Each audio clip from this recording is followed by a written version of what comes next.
Nama saya Haji Abdul Manan bin Ismail. Saya bertugas dalam tentera selama 22 tahun. Saya masuk tentera 1965 hingga 1987. Saya buat rumah ni kira tak pencen lah. Mana terlalu bertugas sampai sekarang lah.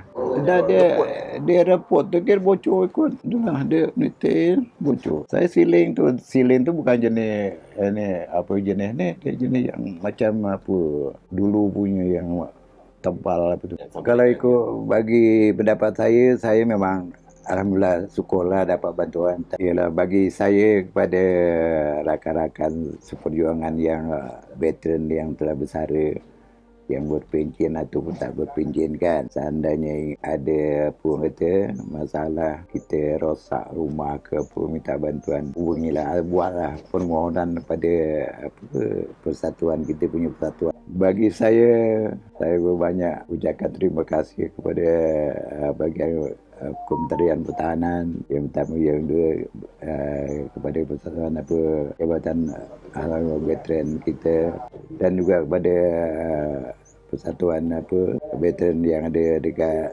Cawangan Sabak Benam kita, yang sudi untuk orang kata menguruskan bantuan rumah saya untuk repair ni lah. Terima kasih banyak-banyak.